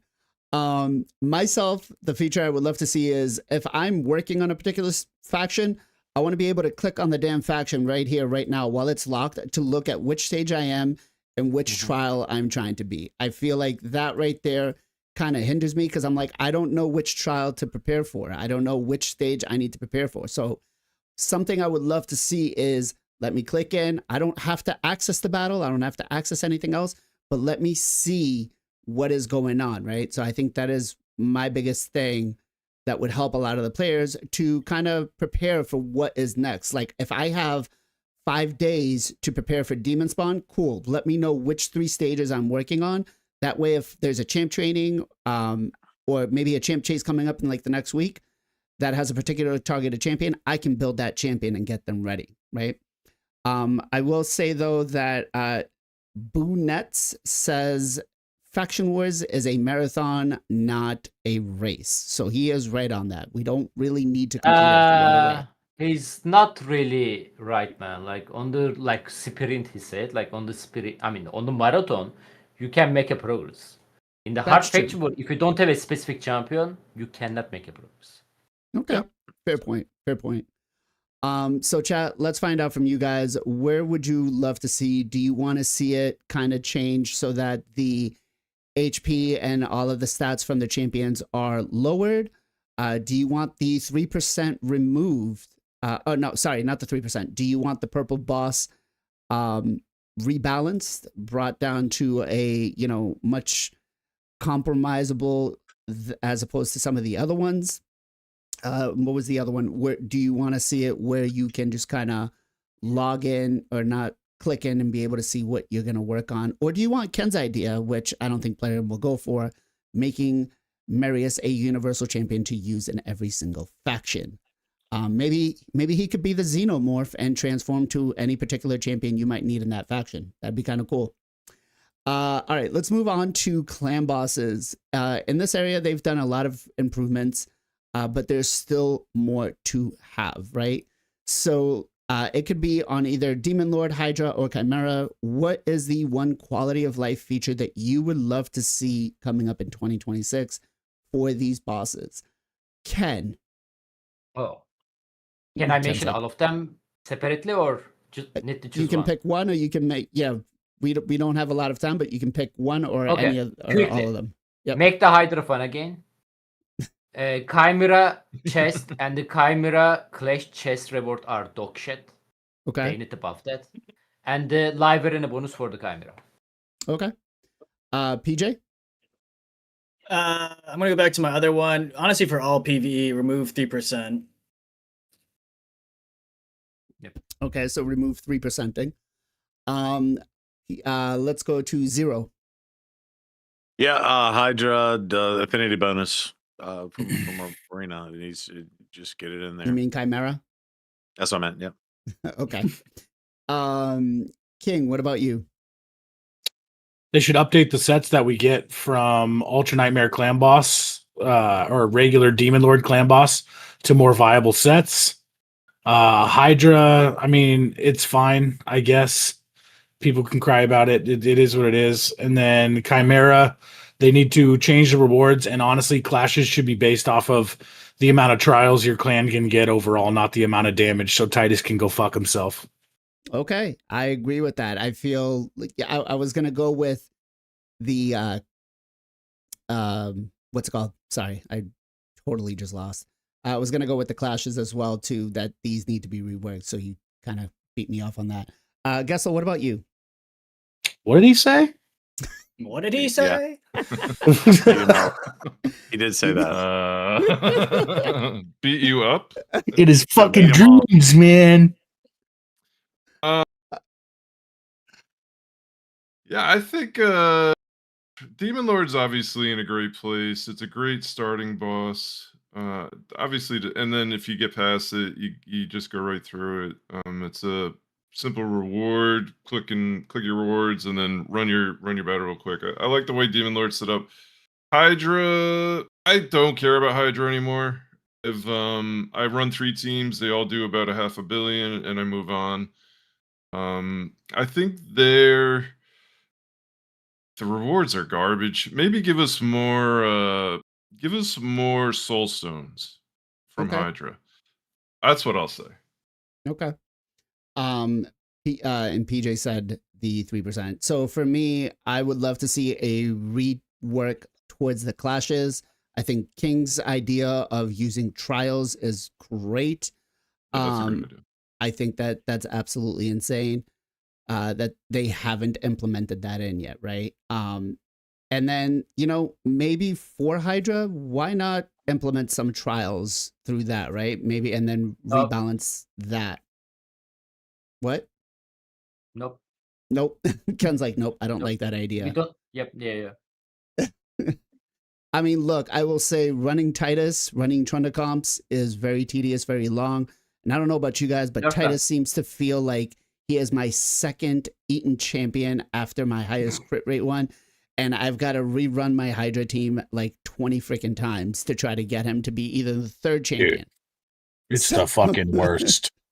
So I feel like, making it based off of damage is very just tedious, very just not enjoyable, right? And I think to Kent's point, that would probably make it enjoyable.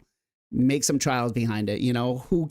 How many heads can you take down or something? I don't know, but something more fun, right? All right, let's move on to one of the more recent areas that was released, which is Cursed City.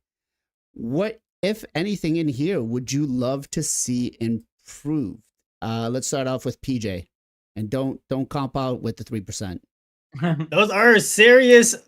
Those are serious. Those are not cop outs. Those are legit. They need to. The 3% of PVE is bullshit. I get it in PvP, but PVE, it's literally there just to screw you over. There's no benefit to the player for 3% in PVE. It's just to make you waste your resources. All right. Like, you're never gonna build a team based off of the 3% winning. As far as this though, I think it's good. Maybe make things Amius. Actually, no. Adjust Amius. Rework Amius. I think Amius is a really shit boss. Okay. Is he too difficult or not difficult enough? too much RNG, like where you have too difficult, too much RNG. You should be able to kill him in the second form. The fact that you can't use reset like a mastery. If you have a mastery proc, your whole run's over because of like that bullshit. Like, yeah, his whole design is, I think, not that good. Okay.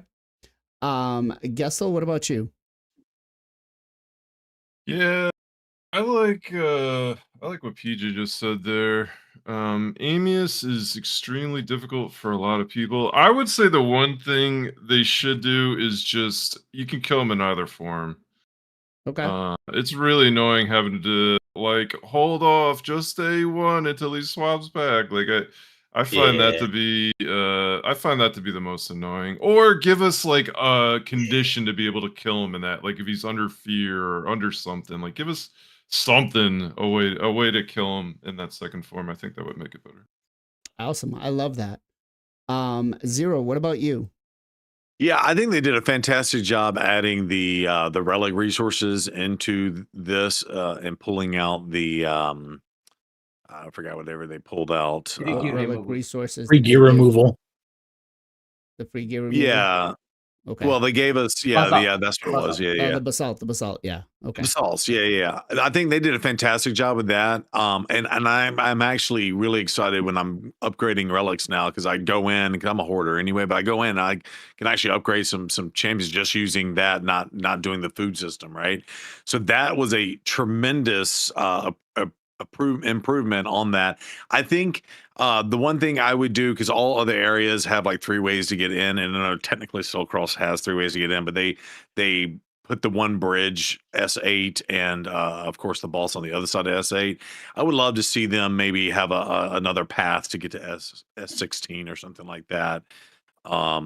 To bypass the one blockade into You mean like into S19 Soulcross. and S22, so go from like D16 or something to S19.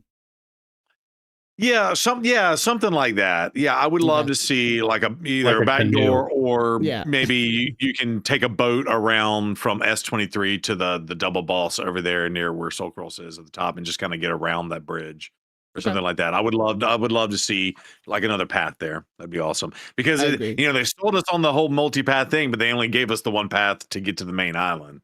Right. And I think you're right on that because, some of this is gated by champions you may or may not have. So you may not be able to take down the Sand Devil because you don't have the proper champions, but you could take down some of this other stuff. So I like that idea.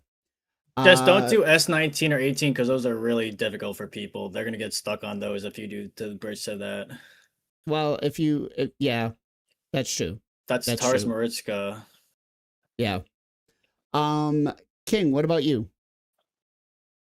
I would just like to see an overall bump up in the rewards from all the stages at this point. I mean, 50 energy for what? 3 brews for what? Like, it's just, I just give me a little bit more here. I mean, you're giving me all these champions and you're making me get all these champions, but then you're not really giving me all the materials I need at this point to do what I need to do.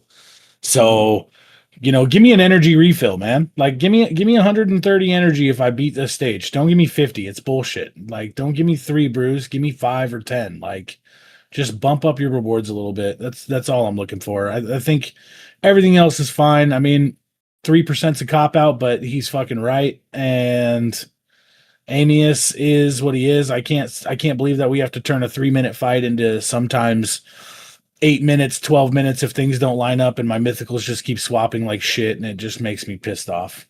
I've seen some fights go up to 30 minutes. Sorry. Ken, what about you?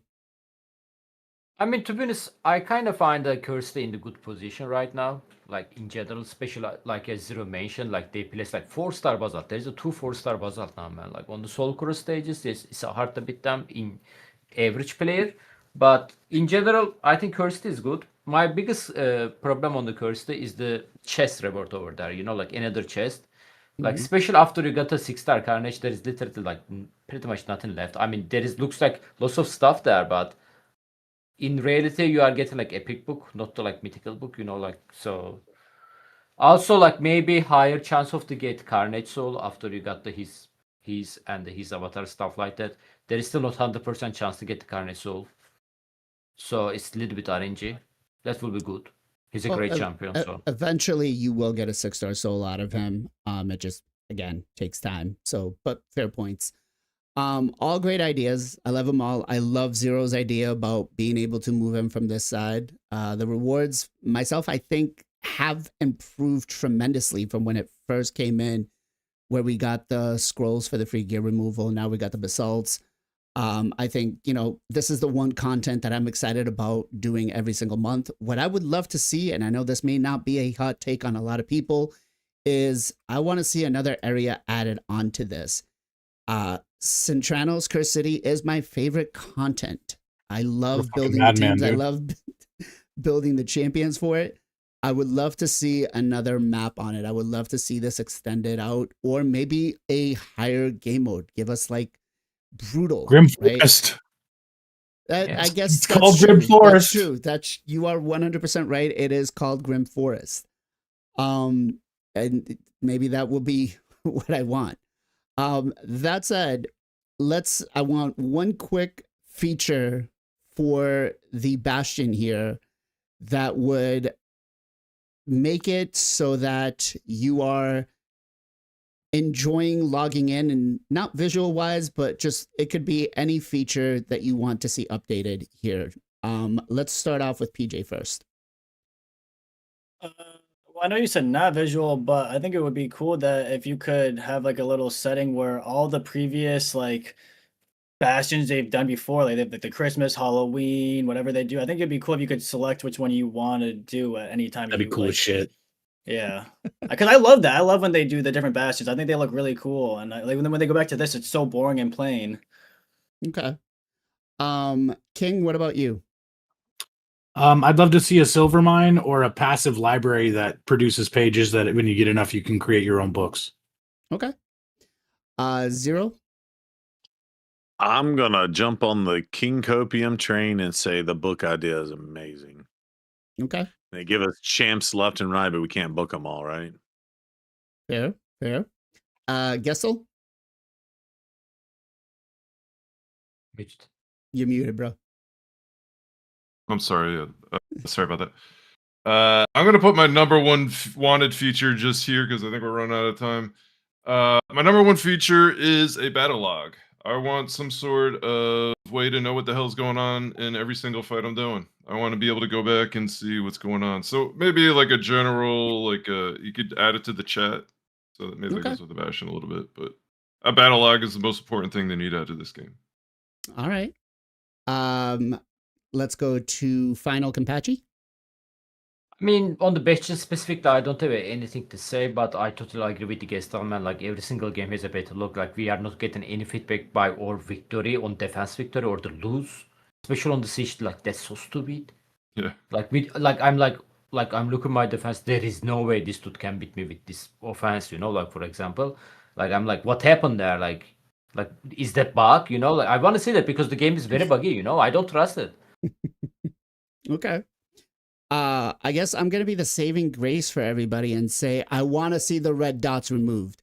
Give me a little option here that says, options, remove red dots. Do not remind me of red dots. Oh my God. I hate those things, especially because so many times there's a glitch with the red dot on something and I just freaking hate them.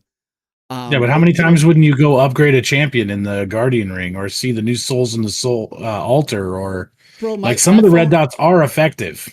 My phone has notifications turned on, so when the Guardian Ring says, "Hey, I'm ready," or at least give me an option to say which things I want to see the red dots in. I want that option.